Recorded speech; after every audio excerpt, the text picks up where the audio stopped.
to myself, things will never be the same. If they told people the truth, they wouldn't last very long. I will hold my silence like a weapon in my hand. If I used it, I would murder myself. You could never understand.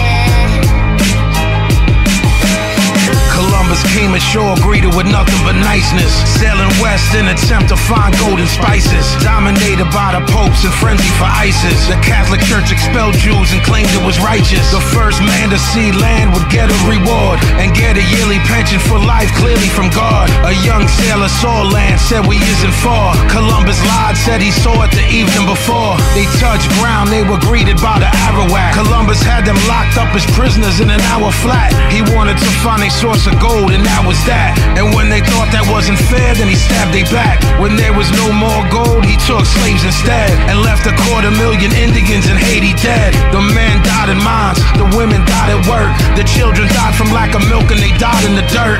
They were just taking advantage of a passive people. They were just being the savages of massive evil.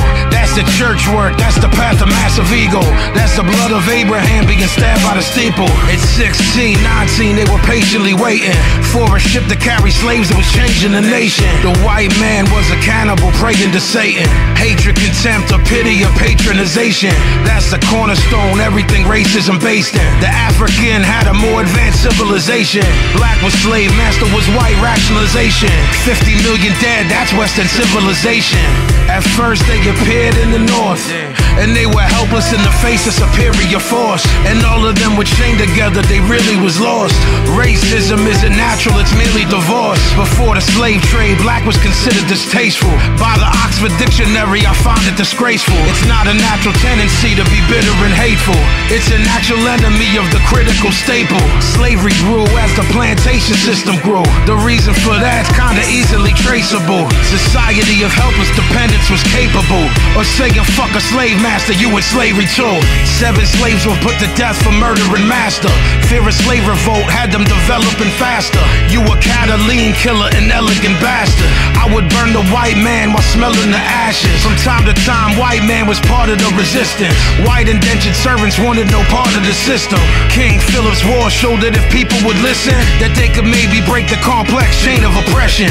Tyranny is tyranny, but that's a concession. But the women, they was treated like that of possessions. Black women had it work cause they was abused.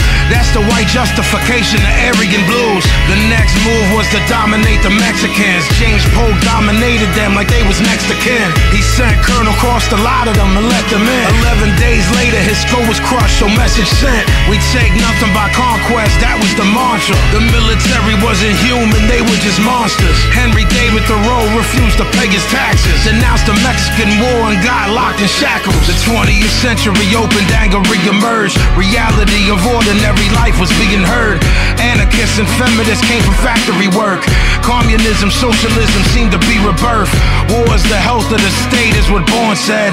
And if you was born around that time, you was born dead. The Espionage Act had people confused, cause it was double talking, they didn't know how it be used. Supposedly it was an act against spying. Du Bois noted that was bullshit and they was lying.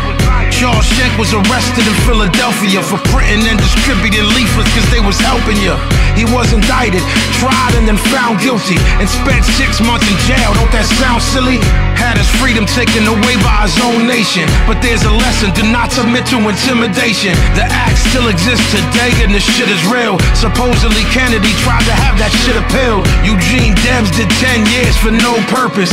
He obstructed the recruiting and enlistment service. The post office started taking mail privileges of magazines who printed anti-war sentiments. A socialist named Fairchild had it right. He said that they can shoot me but they can't make me fight. They sentenced him to a year in jail and that was reckless. 65,000 men, conscientious objectors. They were sent to army bases to work there.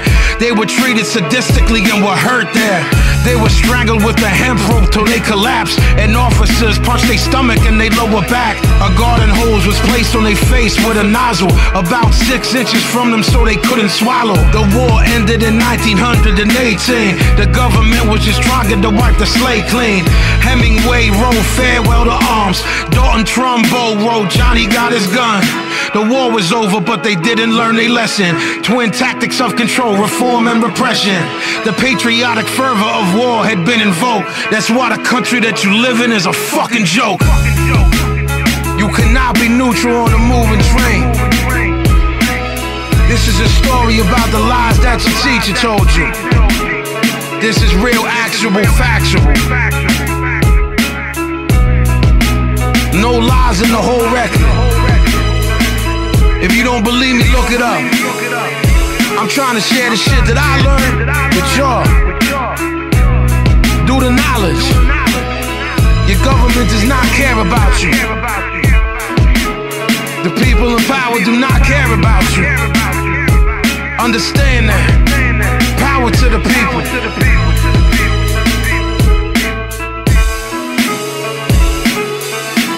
War is like a fix. You know, you get high on war. We won. And then you're down on the ground again. And you need another fix. You need another war. Why do you think we've had war after war after war after war? Every war they say this is the end. This is the last war. In World War I, they said this is the war to end all wars. And then not long after that was World War II. And then soon the United States was waging war in Korea and then in Vietnam. If you study history, what you learn is that wars are always accompanied by lies. Wars are always accompanied by deception.